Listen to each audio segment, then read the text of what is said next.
Hello my dear students, welcome back to one more class.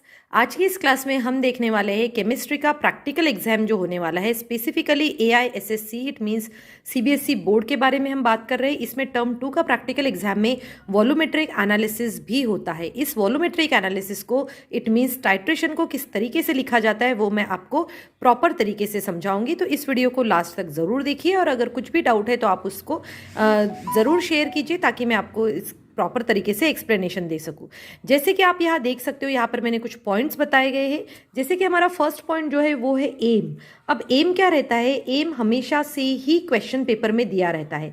अगर आपका titration है तो टाइट्रेशन में बोला जाता है टू प्रिपेयर। मैं अभी आपको इसका सैंपल भी दिखाऊंगी ताकि आपको ये चीज़ें बहुत ही अच्छे तरीके से क्लियर हो जाए। उसके बाद में हम एपरेटस लिखते हैं। कभी कभी कोई लोग एपरेटस लिखने के लिए मना कर देते हैं, बट अगर हम लिखते भी है तो कोई प्रॉब्लम नहीं है। अब नेक्स्ट आता है हमारा थ्योरी वाला पोर्शन। थ्योरी में हमें क्या करना है? थ्योरी में हम जनरली लिखते हैं कि ये रेडॉक्स टाइट्रेशन होता है, फिर इसमें कौन सा ऑक्सीडाइजिंग एजेंट यूज होता है, कौन सा रिड्यूसिंग एजेंट यूज होता है और किस तरीके से स्टैंडर्ड सॉल्यूशन बनाया जाता है, वो सब चीज़ें आपको इसमें इंक्लूड करना है। फिर आता है हमारा इक्वेशंस वाला पार्ट। इक्वेशंस वाले पार्ट में हम देखते हैं कि हम केमिकल एंड आयोनिक इक्वेशंस लिखते हैं। अब क्या होता है बेटा, आप इसकी लिख लिख के प्रैक्टिस कीजिए ताकि इसमें कोई भी डाउट नहीं रहे। आयोनिक इक्वेशंस लिखना काफ़ी इजी होता है, तो आप आयोनिक इक्वेशंस की भी ध्यान से प्रैक्टिस कीजिए। उसके बाद में हम इंडिकेटर लिखते हैं कि इंडिकेटर हम कौन सा यूज़ करते हैं। एंड पॉइंट क्या होता है हमारे टाइट्रेशन का। ऑब्जर्वेशंस लिखते हैं। ऑब्जर्वेशन में ऑब्जर्वेशन टेबल भी बनाना ज़रूरी रहता है। फिर आता है हमारा कैलकुलेशन वाला पार्ट और लास्ट में हम लिखते हैं रिजल्ट। लिखना बहुत ज़रूरी है और फिर हम लिखते हैं एकदम लास्ट में प्रिकॉशंस। अगर आप इस सीक्वेंस में प्रॉपर तरीके से लिखते हो तो आपके मार्क्स जो है डिडक्ट होने के कोई भी चांसेस नहीं। हमेशा याद रखो बेटा, आपका जब आप ये लिख रहे हैं उस वक्त पे चाहे आपके किसी भी मोलैरिटी का सॉल्यूशन क्यों ना मिला हो, मोहर सॉल्ट का हो या फिर ऑक्सैलिक एसिड का हो, दोनों सिचुएशन में टाइट्रेशन आपको इसी तरीके से लिखा जाता है। अभी मैं आपको सैंपल दिखाती हूँ। सो स्टूडेंट, यहाँ पर आप सैंपल देख सकते हो कि जैसे कि एग्जाम में यहाँ पर बेटा देखो एम लिखा हुआ है to prepare 0.05 molar solution of ferrous ammonium sulphate using this solution find out the molarity and strength of the given केमिनोफोर सोल्यूशन।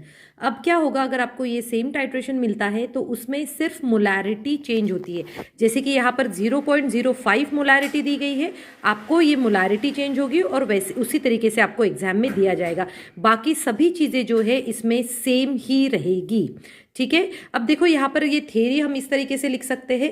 थ्योरी इस तरीके से लिखने के बाद में कि इसमें क्या होता है, मोलार मास किस तरीके से कितना हमें सॉल्यूशन की ज़रूरत पड़ती है, ये सब हम लिखेंगे। यहाँ पर देखिए बेटा, ये जो मोलारिटी जो है जो आपको क्वेश्चन में दी गई है उसी क्वेश्चन के बेसिस पे आप इसमें फॉर्मूला में लिखेंगे और फिर उसी बेसिस पे आप इसका कैलकुलेट करके फिर आंसर फाइंड आउट करेंगे।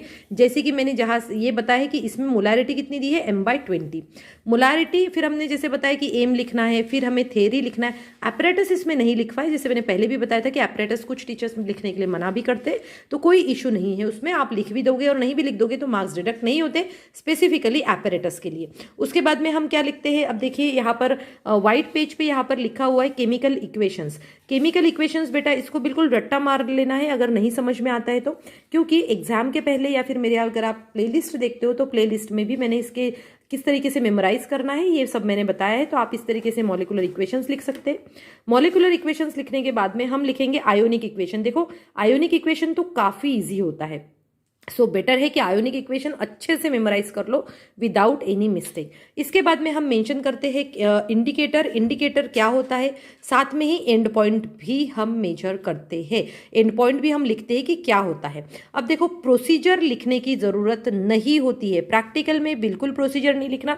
फिर हम लिखते हैं ऑब्जर्वेशन। यहाँ पर हमने ऑब्जर्वेशन जो लिखा है वो काफ़ी डिटेल्ड वे में लिखा हुआ है। अगर डिटेल्ड वे में आप नहीं लिखना चाहते हो तो इसमें से सिर्फ 1 या 2 पॉइंट ही आप इंक्लूड कर सकते।